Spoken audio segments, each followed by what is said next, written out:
Hi, if you're new here, I'm Tia and I make thrifted and Faire videos. Today I'm joined by my friend The Homeless Knight. Hello. We decided to do a new kind of video today. We're going to do a crafting collab since The Homeless Knight also likes doing crafting and I like thrifting and crafting. We were both needing pieces for our garb, so we decided to make them for each other. So I made a cloak for Homeless Knight, and Homeless Knight, I made a back frog for Tia. So yeah, we're just gonna show you like how we did that using things that you can find at home or at thrift stores. Again,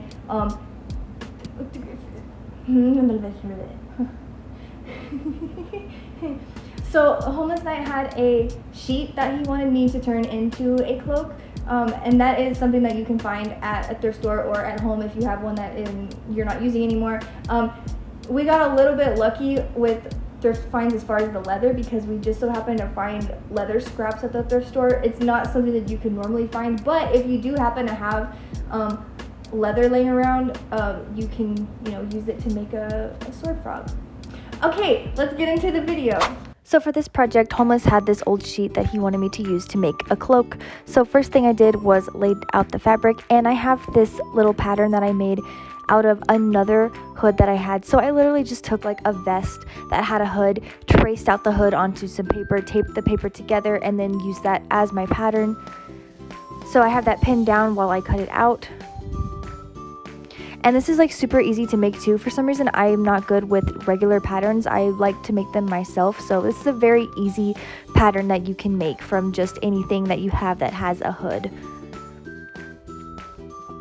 Now I'm pinning it down so that I can sew those edges together.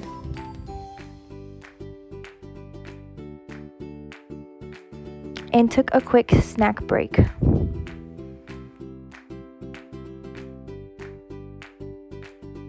And again, as I've mentioned before, I prefer hand stitching over sewing machines, so I'm going to use this red thread to sew that together.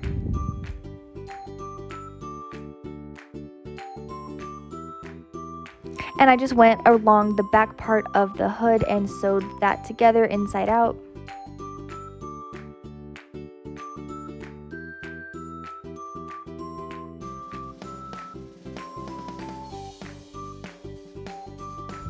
And voila, we have the back part of the hood. If you flip that right side out, it looks beautiful and wonderful. Now, the next thing that we're going to do is fold in the edges so we can sew up those seams.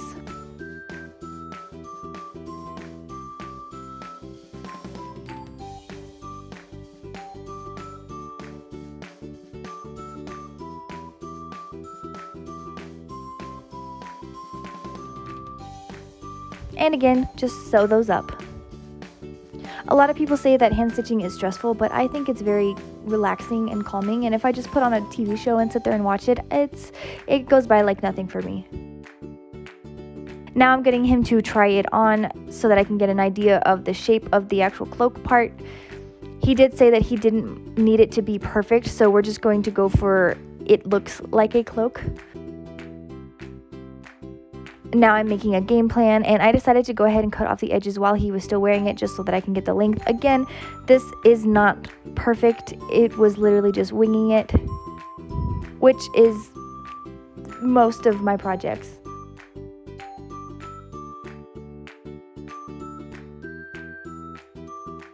Now that I have a general idea, I can go ahead and take that and then cut it a little bit better.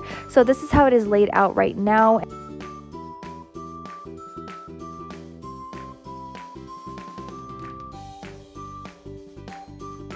And then I pinned the hood to the rest of the sheet.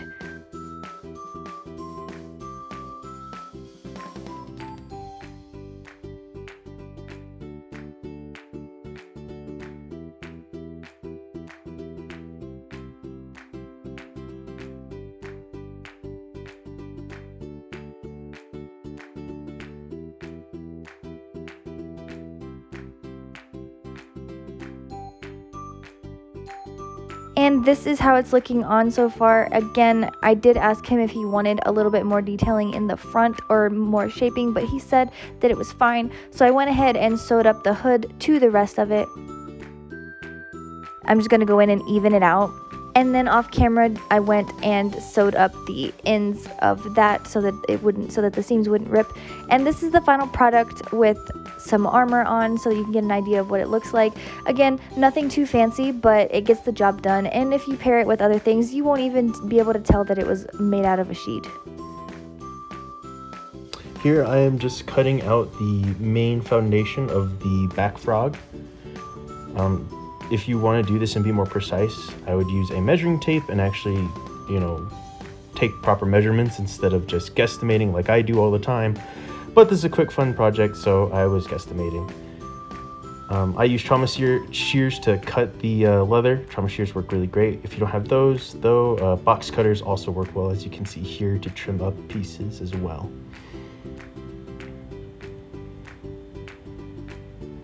Here I'm just making the back piece look a little more pretty, giving some more corners on it instead of it just being like a rectangle, because rectangles are boring.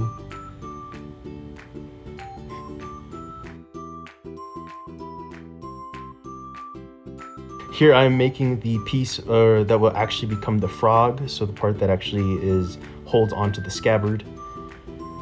And here I'm just trimming it all up, making it look pretty again. And now I'll punch out the holes for the leather strap, so then you can actually tighten it down and adjust it to fit a variety of different scabbards and weapons.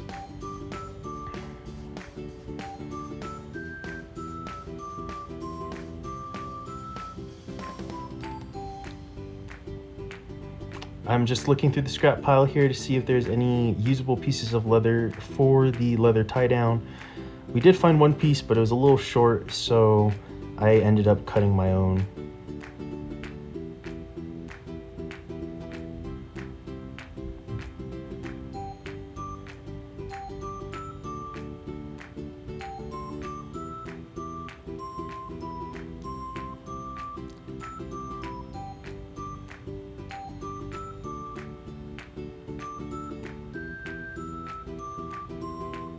Here I found a piece of leather that was thin enough, and I'm just cutting it to the proper thickness that I want to use as the tie down. Honestly, you could probably also get away with using paracord if you're on a budget and don't have leather scraps like this, and if you want it to be a little more uniform as well. Paracord also works great.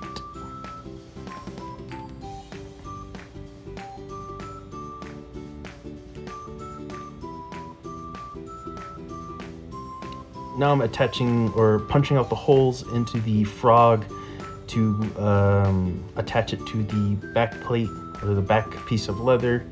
Again, I should have measured first before I did this, because as you can see, I had it aligned so it'd be more vertical, but later you'll see that I put it more at a slant.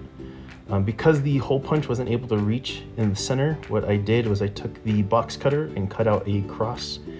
And then I took a thick needle and pushed it through and made holes that way. Here I am figuring out where I want to put the leather straps. I had a couple different ideas, but as you can see here, I went with using one long piece on the bottom there for the foundation, and then I was kind of toying around with possibly doing a just 3-strap system or doing a 4-strap system, but we went with the 4-strap system because that was more secure. And as you can see here, this is where I figure out I wanted to have the blade more at a angle rather than vertical. So now here I'm just cutting out the slots to fit the leather through, or the leather straps through, so then it can fit right. I'm using electrical tape here to close up the leather. Don't do that. I was only doing this because I was kind of pressed for time and I didn't have the rivets that I was needing.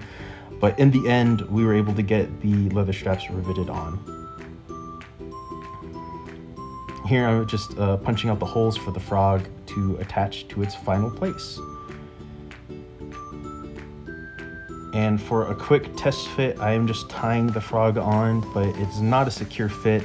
I wouldn't recommend doing this for your permanent solution. In the end, I use bolts and nuts.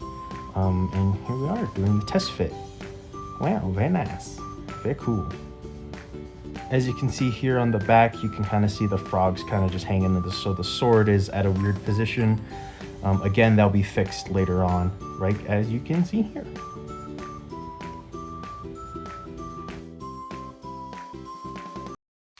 Alright, so these are the finished products of what we made. How do you like your cloak? It's very cloaky. Um, Nice. I think, what did you wanted to add something else to it eventually too, right? Just a clasp to like close it up here in the front when you're wearing it, but that's it. Yeah, so we're gonna add a clasp to that. But yeah, other than that, I think that he's happy with the cloak. And here is the frog that I'm also very happy with. I've already worn it to Faire once, and it was a success, and it worked out beautifully. Yeah. Whoa. So yeah, I hope you guys enjoyed this video. If you did, please give it a thumbs up. Make sure to subscribe if you haven't already. Go follow me on TikTok and Instagram. I post over there daily. And make sure to go follow the Homeless Night as well. And I'll see you in my next video. Bye!